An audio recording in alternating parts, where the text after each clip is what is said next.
ఒక్కసారి కొమ్మూరి గోల్డ్ కి కాల్ చేయండి. తాకట్లో ఉన్న మీ బంగారాన్ని విడిపించి మార్కెట్ ప్రైస్ కి వాళ్ళు కొనుక్కుని మిగతా డబ్బులు మీకు ఇచ్చేస్తారు. హలో అండి, అందరికీ నమస్కారం. నేను మీ కట్ట కార్తీక్. గత శనివారం నాడు వీకెండ్ కామెంట్ విత్ ఆర్కేలో రాధాకృష్ణ గారు జగన్ గురించి, వైసీపీ గురించి మాట్లాడుతూ వాళ్ళు చేస్తున్న ఆందోళనకి, ఆరోపణలకి తన సమాధానాన్ని ఇస్తూ నా దమ్మేంటో చూపించే సందర్భం వచ్చిన ప్రతిసారి చూపించాను. నన్ను ఎక్కువగా గెలకొద్దు, నేను ఎలా ఉంటాను అన్నది అవతల వాళ్ళు నాతో ఉండేదాన్ని బట్టి ఉంటుంది. నన్ను ఎక్కువగా కదిలిస్తే జగన్మోహన్ రెడ్డి కూడా ఫీల్ అయ్యే ఒక దిగ్భ్రాంతికర సంఘటన గురించి నోరు విప్పాల్సి వస్తుంది. జగన్మోహన్ రెడ్డి కుటుంబంలో జరిగిన ఒక సంఘటన గురించి బయటికి చెప్పాల్సి వస్తుంది. ఆ సంఘటన చెప్తే జగన్ బయట కూడా తిరగలేడు అన్నట్టుగా వీకెండ్ కామెంట్ విత్ ఆర్కేలో ఆయన మాట్లాడారు. ఇంతకీ ఏంది ఆ సీక్రెట్? అసలు జగన్మోహన్ రెడ్డికి సంబంధించి జగన్మోహన్ రెడ్డి గారి కుటుంబంలో జరిగినటువంటి ఆ సంఘటన ఏంటి, ఆ సీక్రెట్ ఏమిటి అన్న దాని మీద సోషల్ మీడియాలో చాలా ప్రచారాలు జరుగుతూ ఉన్నాయి.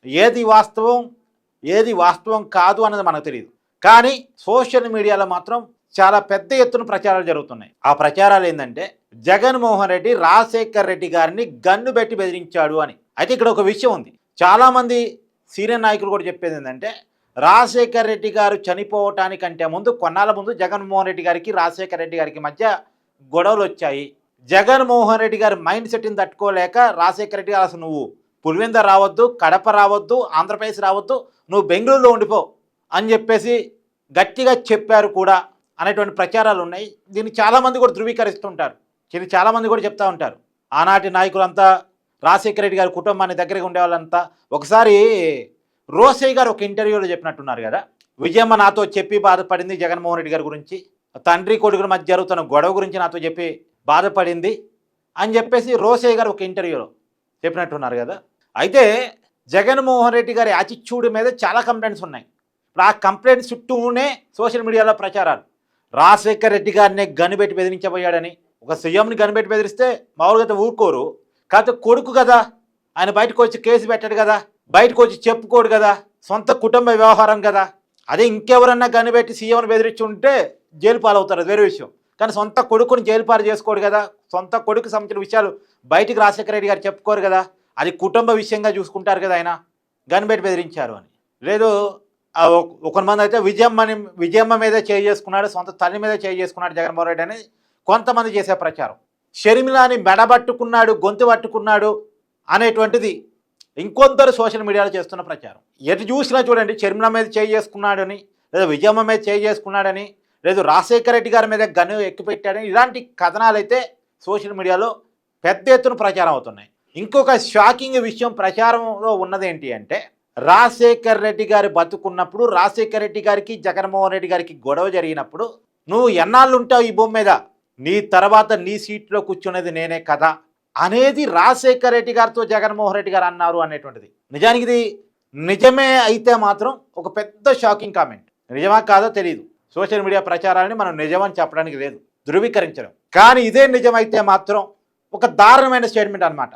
మరి ఇది బయటికి చెప్పాల్సింది విజయమ్మో, షర్మిలానో, లేదు వాళ్ళ బంధువులు వైవి సుబ్బారెడ్డి, బాలినేని శ్రీనివాసరెడ్డి, వీళ్ళు చెప్పాలి. మామూలుగా ఈ విషయాలన్నీ ఎలా బయటకు వస్తాయి? అసలు మనం విన్నది కాదు, మనం చూసింది కాదు, కానీ ఎలా బయటకు వస్తాయంటే సహజంగా జగన్మోహన్ రెడ్డితో ఆ కుటుంబ సభ్యులకి పడట్లేదు కాబట్టి ఆ రోజు జరిగిన సంఘటనని వాళ్ళ సన్నిహితుల దగ్గర ఎవరో ఒకరి దగ్గర చెప్పుకుంటారు, తమ బాధను చెప్పుకుంటారు. షర్మిల గారు, విజయమ్మ గారు తమ సన్నిహితుల దగ్గర చెప్పుకుంటారు. ఆ సన్నిహితులు మామూలుగా మన కుటుంబ రూమర్స్ బయటకు వచ్చిన తర్వాత యాగుగా దావనంలా వ్యాపిస్తూ ఉంటాయి.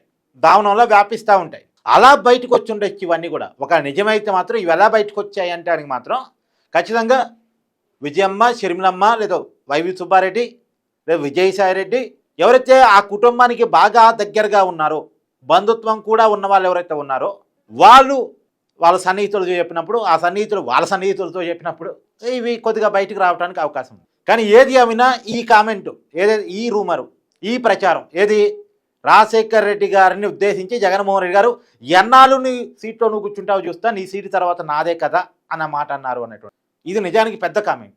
అయితే దీనికి ఒకదాన్ని మనం యాడ్ చేసుకోవాలి. ఏంది యాడ్ చేసుకోవాలంటే, రాజశేఖర్ రెడ్డి గారు హెలికాప్టర్ ప్రమాదంలో చనిపోయినప్పుడు, ఇప్పటికైతే అది ప్రమాదం అనే నేను అనుకుంటున్నా, ప్రమాదంలో చనిపోయినప్పుడు కనీసం తండ్రి హెలికాప్టర్ ఎక్కడ ప్రమాదానికి గురైంది ఏం జరిగిందని చూడటానికి కూడా జగన్మోహన్ రెడ్డి గారు వెళ్ళలేదు.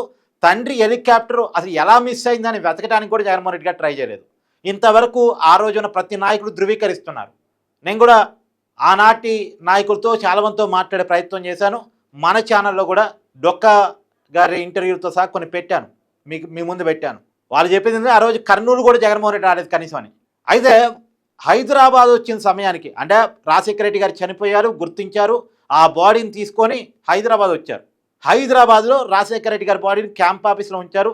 క్యాంప్ ఆఫీస్లో ఉంచే సమయానికే జగన్మోహన్ రెడ్డి సీఎం అని సంతకాల సేకరణ జరుగుతుంది. ఇందాక చెప్పిన స్టేట్మెంట్ని దీన్ని అతికించండి ఒకసారి. రాజశేఖర రెడ్డి గారితో జగన్మోహన్ రెడ్డి గారు అన్న డైలాగు నిజమైతే నువ్వు ఎన్నాళ్ళు భూమి మీద ఉంటావో తెలీదు, నీ తర్వాత సీఎం కుర్చీలో కూర్చున్నది నేనే అనే కామెంట్ కొను ఇప్పుడు జగన్మోహన్ రెడ్డి గారు సీఎం అని రాజశేఖర రెడ్డి గారు బాడీ పక్కన ఆయన చనిపోయారనే వార్త పక్కన సంతకాల సేకరణని ఈ రెండింటిని కలిపి చూడండి. ఈ రెండింటికి ఇంకో సంఘటన కూడా మీకు చెప్పే ప్రయత్నం చేస్తా. ఈ రెండింటికి అనుసంధానం ఇంకొక సంఘటన ఏంటంటే రాజశేఖర రెడ్డిని రిలయన్స్ వాళ్ళు చంద్రబాబు నాయుడు సోనియా గాంధీ కలిసి ఏదో చేస్తారని ఒక ప్రచారాన్ని పుట్టించి రిలయన్స్ మీద దాడులు నిర్వహించి చివరికి అదే రిలయన్స్ సంస్థకి అధికారంలోకి వచ్చిన తర్వాత ఒక రాజ్యసభ సీటుని జగన్మోహన్ రెడ్డి ఇచ్చాడు.